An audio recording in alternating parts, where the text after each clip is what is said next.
अतुल सुभाष और उन जैसे कई पुरुषों की शहादत फाइनली एपेक्स कोर्ट तक पहुंच गई है।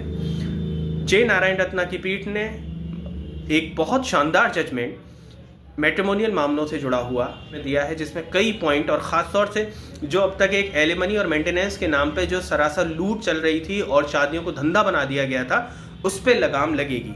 तो जिन लोगों के केसेस चल रहे हैं और जिन लोगों के 125 सीआरपीसी वगैरह के केस चल रहे हैं या आने वाले हैं, उन लोगों के लिए ये जजमेंट बहुत ज़्यादा फ़ायदा देगा। और फाइनली जो खुली लूट खसोड़ मच रही थी और पैसे की लूट मची हुई थी शादियों के नाम पर, वो कहीं ना कहीं कम होगी। नमस्कार दोस्तों, मेरा नाम है डॉक्टर निखिल शर्मा और इस जजमेंट की कुछ जो बहुत इंपॉर्टेंट पॉइंट्स हैं वो मैं कंसीडर कर रहा हूँ। इसमें पत्नी ने जो है 500 करोड़ रुपए की डिमांड करी थी पति से। जैसा हम पहले भी बात कर चुके हैं कि अब बातें केवल करोड़ों की होती हैं। तो 500 करोड़ की डिमांड जब पति से करी गई थी तो एपेक्स कोर्ट ने इसको पूरा केस को स्टडी किया। उन्होंने ना केवल मेंटेनेंस एलिमनी से रिलेटेड बल्कि पूरा एक साइकोलॉजिकल एस्पेक्ट जो होता है इस तरीके के मैट्रिमोनियल केसेस का, उसको अपने इस जजमेंट के अंदर इंक्लूड करा। अराउंड 73 पेजेस का ये जजमेंट है। कई सारे जो पुराने जजमेंट हैं, जो बहुत फेमस जजमेंट भी रहे, रिपोर्टेबल जजमेंट्स हैं, उनको कंसीडर करते हुए और एक प्रॉपर गाइडलाइन जो है एपेक्स कोर्ट ने हमें दी है। मैं उस जजमेंट के कुछ जो पार्ट्स हैं वो मैं आपके साथ शेयर कर रहा हूं। इसमें माननीय सुप्रीम कोर्ट ने जो कंसीडर करा है वो पहले भी एक फेमस जजमेंट है, Achin Gupta versus state of Haryana का। इसमें इन्होंने साइकोलॉजी बताई है।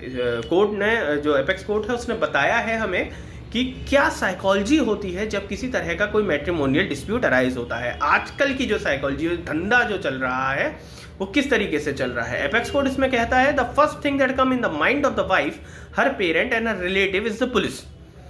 कोर्ट कहता है कि जब भी किसी प्रकार का पति पत्नी में विवाद होता है, उसमें जो पहली चीज जो पत्नी पक्ष के दिमाग में आती है वो आती है पुलिस।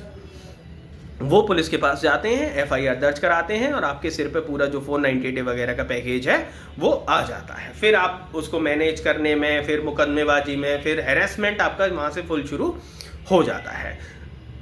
कोर्ट ने इसको बहुत प्रिसाइजली बताया। कोर्ट ने बताया कि एक्चुअली जब पत्नी पक्ष जब पुलिस के पास पहुंच जाता है तो रही सही जो गुंजाइश होती है एक रिश्ते में, वो भी पूरी तरीके से खत्म हो जाती है। If there are fair chances of reconciliation between the spouses, they would get destroyed. इसी तरीके से आगे इसको और डिटेल में कवर करते हुए माननीय सुप्रीम कोर्ट ने एक पूरा जजमेंट के अंदर एक बात कहा है, criminal proceeding between the spouses and there impact on the marital ties. इसमें पूरा डीप जाते हुए, ये आपकी स्क्रीन पर भी आ रहा होगा, आप पढ़ सकते हैं पॉज करके। बहुत डीप जाते हुए सुप्रीम कोर्ट ने ये बताया है कि एक्चुअल में ये जो एफआईआर वगैरह या ये 490 डे 376 वगैरह का जो पूरा पैकेज आपके पास आता है, ये इस पे मकसद क्या है, दूसरी पार्टी एक्चुअली चाहती क्या है। दूसरी पार्टी केवल इसमें प्रेशर बना के अपनी डिमांड्स पूरी कराना चाहती है। इसमें बिल्कुल प्रिसाइजली लिखा है, as a platform they are using the criminal complaint with all the above serious offenses as a platform for negotiation and as a mechanism and a tool to get the husband and his family to comply with their demands which are mostly monetary in nature। जो बात हम चीख कर कह रहे थे, केवल demand पैसे की है। अब यहाँ पे कोई रिश्ता कि हम साहब रिश्ता बचाएंगे या कुछ करेंगे, नहीं। जो हमने पहले भी अपनी बातों में हम कहते आए हैं वो एपेक्स कोर्ट मान गया है। वो कहता है कि पत्नी पक्ष की डिमांड केवल मॉनेटरी है और कुछ नहीं। इसके बाद जो इस जजमेंट का जो सबसे मुख्य पार्ट है और जिसके लिए हमने ये वीडियो तैयार करा है, जो आपको बहुत ज़्यादा हेल्प करने वाला है अगर आपके पास 125 सीआरपीसी के केसेस चल रहे हैं या फिर आपके पास होने वाले हैं, उसमें आप इस जजमेंट का यूज़ करके और जो एक 8 पॉइंट बताए हैं, वो अभी तक एक्चुअली हमारे पास एलिमनी या मेंटेनेंस को लेके कोई क्लियर कट किसी तरह की गाइडलाइन नहीं थी। कोई क्लियर गाइडलाइन नहीं थी। कई जगह कई जजमेंट्स में हाई कोर्ट वगैरह ने बहुत दिया, लेकिन कोई क्लियर कट गाइडलाइन नहीं थी। इसलिए जो था पति पक्ष का सबसे ज़्यादा हरेसमेंट हो रहा था। अब जो ये 8 पॉइंट गाइडलाइन है, ये हमें बहुत प्रिसाइजली यूज़ करनी है और इसका एक एक शब्द, एक एक वर्ड जो है वो बहुत ज़्यादा अपने आप में इंपॉर्टेंस रखता है। पहला पॉइंट जो इस गाइडलाइन का आता है वो आता है status of party, social and financial. इसमें आपको सबसे ज़्यादा कंसीडर करना है बोथ पार्टीज, दोनों पार्टी का सोशल स्टेटस क्या है और फाइनेंशियल स्टेटस क्या है। यानी कि सोसाइटी में पत्नी पक्ष की एक इमेज क्या है और पति पक्ष की एक इमेज क्या है। क्या 4 आदमी पत्नी पक्ष को सपोर्ट करते हैं या पति पक्ष को सपोर्ट करते हैं।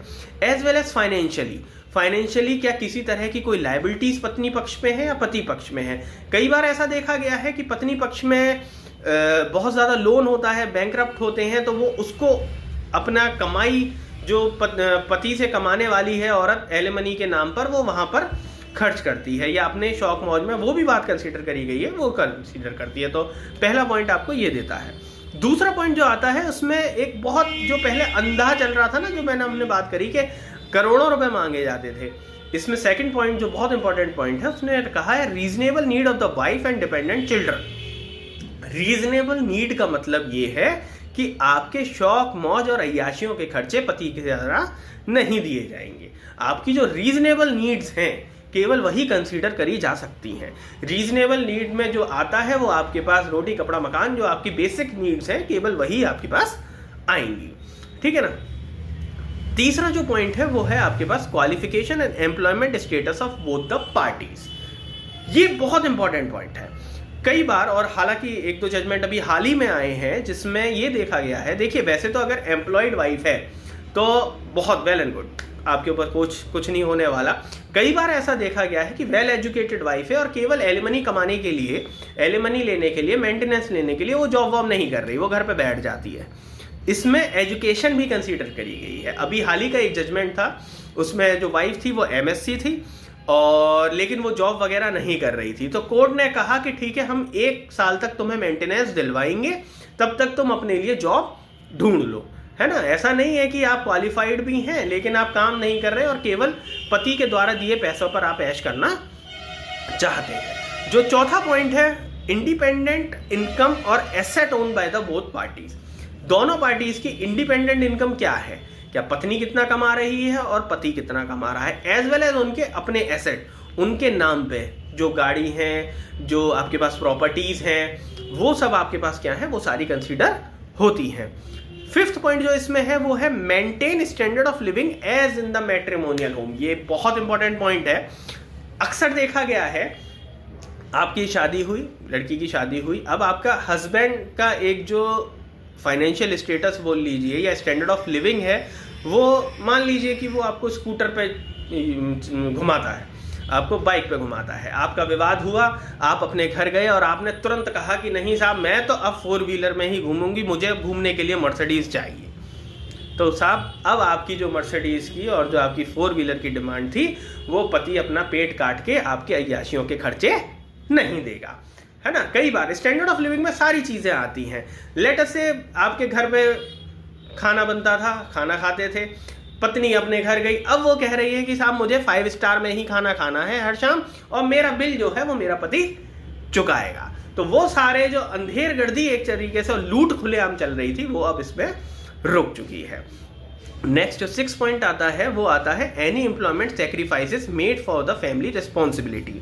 बहुत इंपॉर्टेंट पॉइंट।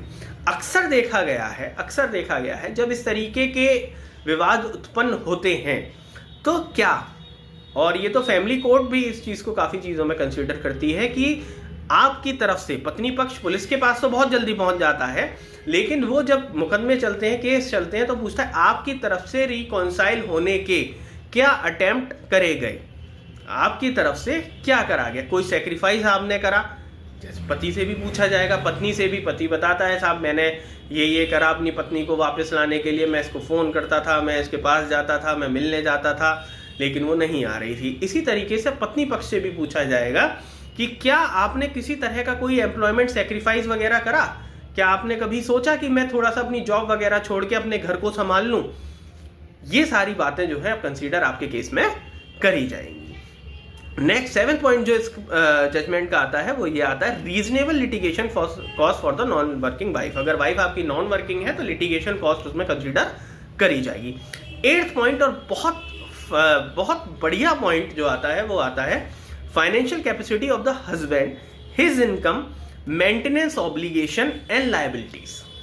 इसमें एक एक शब्द बहुत इंपॉर्टेंट है। अभी तक हम ये देखते आए थे कि पत्नी अपना एक एफिडेविट देती थी जिसमें वो बताती थी कि साहब मेरा पति जो है इतने लाख इतने करोड़ कमाता है, इसलिए मुझे इतना पैसा दिया जाए। लेकिन अब कमाई ही केवल एक कंसिडरेशन करने का पॉइंट नहीं है।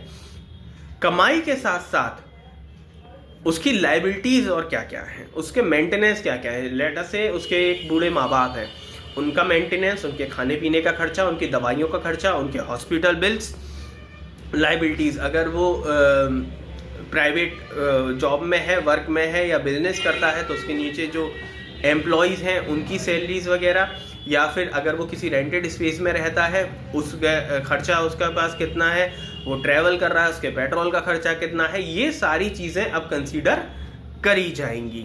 तो ये सारी चीज़ें जो एक 8 पॉइंट एपेक्स कोर्ट ने बताए, इन पॉइंट को कंसीडर करते हुए और अपने केस के हिसाब से इन पॉइंट को आप यूज़ करते हुए एक बहुत बड़ा फ़ायदा, जो अब तक जो लूट मची हुई थी और जिससे शायद लड़के सबसे ज़्यादा डरते थे, लोग डिवोर्स नहीं फाइल कर रहे हैं कि साहब एक मिसकंसेप्शन बना हुआ था सोसाइटी में कि साहब पैसे मांगे जाएंगे। मांगे तो बहुत चीज़ें जाती हैं, जैसे इस केस में भी बहन हमारी 500 करोड़ मांग रही थी, लेकिन कोर्ट कंसीडर करता है। लोअर कोर्ट कंसीडर नहीं करे, आप हाई कोर्ट अप्रोच करिए, सुप्रीम कोर्ट कंसीडर करिए, लेकिन ये गाइडलाइन आने से आपको बहुत बड़ी राहत मिलेगी।